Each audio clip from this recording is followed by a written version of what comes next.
सखा सोच त्यागहु बल मोरे, और सब विधि घटब काज में तोरे। सुग्रीव ने कहा, हे रघुवीर, सुनो, शोक को छोड़ दो, मन में धीरज रखो। मैं सब प्रकार से आपकी सेवा करूंगा। ऐसा उपाय करूंगा कि जानकी जी आकर के आपसे मिलें। कृपा के समंदर और बल की सीमा श्री राम जी सखा सुग्रीव की बात को सुन करके हर्षित हो गए और बोले, हे सुग्रीव, बताओ किस कारण से आप यहाँ रहते हो।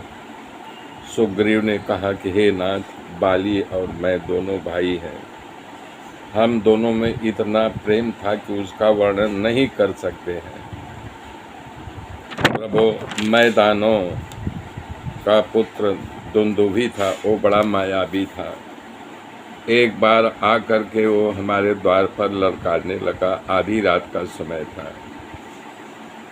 बाली शत्रु की ललकार को सहन नहीं कर पाया और द्वार खोल करके बाहर निकल आया। शत्रु भगा और जब शत्रु भगा तो बाली उसके पीछे दौड़ने लगे। मैं भी बाहर आ गया, भैया के साथ लग गया।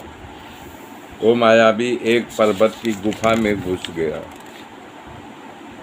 और बाली ने मुझे समझा करके कहा, तुम एक पखवाड़िया यहाँ पर मेरी राह देखना। यदि इतने दिनों में मैं न आ पाऊँ तो समझ लेना कि मैं इसके द्वारा मारा गया। हे खरारी, मैं वहाँ 1 महीने तक रहा। पखवाड़िया क्या, 1 महीने तक रहा। उस गुफा में से मोटी खून की धार निकलने लगी। मुझे लगा कि मेरा भाई मारा गया। ये देख करके मैं डर गया। एक विशाल पत्थर की शिला उठा करके उस गुफा के द्वार को बंद करके मैं भाग आया। मंत्रियों ने नगर के बिना राजा का देखा तो जबरन मुझे राजा बना दिया।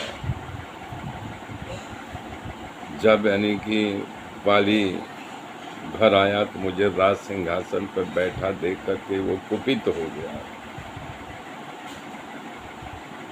और मुझे बहुत मारा। बोला, तुम राज के लोभ से गुफा को बंद करके आ गए थे। वो मुझे शत्रु जान करके बहुत मारा, मेरी स्त्री और सब कुछ छीन लिया। हे रघुवीर, मैं उसके भय से समस्त लोकों में घूमता फिरा, बेसहारा फिरता रहा।